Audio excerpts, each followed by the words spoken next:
नमस्कार, आपका स्वागत है। आप देख रहे हैं न्यूज 18। मैं हूं आपके साथ पूजा सचदेवा।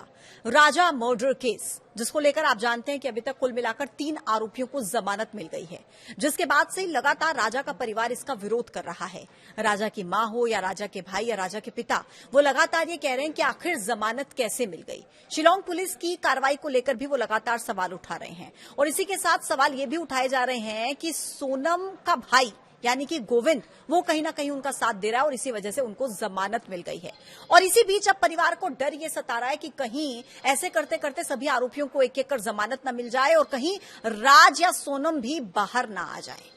इसको लेकर राजा के भाई विपिन जो लगातार ये कह रहे थे कि अगर जरूरत पड़ी तो हम शिलांग हाईकोर्ट का रुख करेंगे, हम सुप्रीम कोर्ट का भी रुख करेंगे, लेकिन हम राजा को इंसाफ दिलाकर रहेंगे। और इसी कड़ी में आज राजा के भाई विपिन पहुंच चुके हैं शिलांग में, शिलांग हाई कोर्ट में, और लगातार उनकी तरफ से फिर से वही मांग दोहराई जा रही है। वो कह रहे हैं कि नार्को टेस्ट होना चाहिए।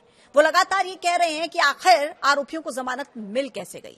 शिलोम जेम्स की जमानत को लेकर लगातार तीखे सवाल उनकी तरफ से पूछे जा रहे हैं।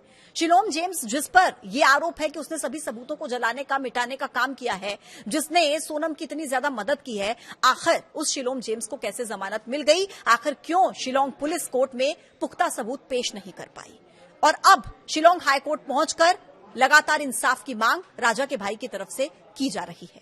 और इस बीच आपको यह भी बता दें कि सोनम को शिलांग जेल में 1 महीने से ज्यादा का समय हो गया है और ऐसा कहा जा रहा है कि सोनम वहां के रंग में ढल चुकी है, वहां पर आराम से रह रही है। महिला मित्र काफी उसकी दोस्त भी बन चुकी हैं साथ में रहने वाली। इसके अलावा यह भी कहा जा रहा है कि हफ्ते में एक बार उसे फोन पर बात करने के लिए भी इजाजत दे दी जाती है। इस बीच कहा यह भी जा रहा है कि सोनम फोन पर अपने भाई से, अपने पिता से बात भी कर चुकी है। लेकिन राजा का परिवार इस मांग पर अड़ा हुआ है कि अब और किसी आरोपी को जमानत नहीं मिलनी चाहिए और इसके लिए अगर सुप्रीम कोर्ट तक जाना पड़े तो हम जाने के लिए तैयार हैं। हम राजा को इंसाफ दिलाकर रहेंगे। इसके अलावा एक और अपडेट इस पूरे मामले में मैं आपको दे दूं। पिछले 24 घंटे में आपने सुना होगा कि लगातार कुछ ऐसी बातें चल रही थी कि आमिर खान राजा मर्डर केस को लेकर फिल्म बना सकते हैं। हालांकि अब ये क्लियर हो गया है, आमिर खान ने इसे अफवाह बताया है। उन्होंने कहा कि ऐसा कुछ नहीं है, ये महज अफवाह है, र्यूमर है, गलत खबर है। उन्होंने कहा कि ऐसी अफवाहें शुरू कहां से होती हैं, मुझे तो ये समझ में नहीं आता। तो कुल मिलाकर आमिर खान ऐसी कोई मूवी हाल फिलहाल नहीं बनाने वाले हैं, ये क्लियर हो चुका है। आमिर खान ने खुद इस बात को क्लियर कर दिया है। और दूसरी तरफ जैसा मैंने आपको पहले बताया कि राजा का परिवार अब लगातार डेरा डाले हुए है और ये कह रहा है कि हमें अगर सुप्रीम कोर्ट तक भी जाना पड़ा तो हम जाएंगे, लेकिन हम राजा रघुवंशी को इंसाफ दिलाकर रहेंगे। 3 आरोपी अभी तक इस पूरे मामले में जमानत से बाहर हैं, जमानत पर बाहर हैं, और बाकी के जो 5 आरोपी हैं वो अभी फिलहाल जेल में बंद हैं।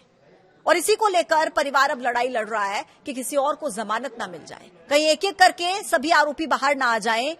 राजा को न्याय कैसे मिलेगा? नार्को टेस्ट की मांग लगातार परिवार की तरफ से की जा रही है, क्योंकि वो ये मानते हैं कि कहीं ना कहीं सोनम और राज कुशवाहा झूठ बोल रहे हैं, मामला कुछ और है, किसी और वजह से राजा का कत्ल किया गया। और वो कह रहे हैं कि नार्को टेस्ट होगा तभी सच सामने आएगा। इसके अलावा सोनम के भाई गोविंद रघुवंशी को लेकर भी राजा का परिवार आरोप लगा रहा है कि गोविंद की मदद के बिना इन आरोपियों को जमानत नहीं मिल सकती है। ये गोविंद का प्लान है और ऐसे करके वो सोनम को बाहर लाना चाहता है। गोविंद भी साथ में मिला हुआ है। गोविंद बार बार मीडिया में अपने बयान बदल रहा है। ये तमाम आरोप राजा के भाई की तरफ से लगाए जा रहे हैं। हालांकि अब शिलांग हाईकोर्ट पहुंचे हैं विपिन रघुवंशी। अब देखना होगा इस पूरे मामले में आगे क्या होता है, लेकिन आपका इसको लेकर क्या कहना है कमेंट बॉक्स में हमें जरूर बताइएगा। फिलहाल के लिए इतना ही, फिर होगी मुलाकात एक नए मुद्दे के साथ। तब तक के लिए आप देखते रहिए न्यूज 18। नमस्कार।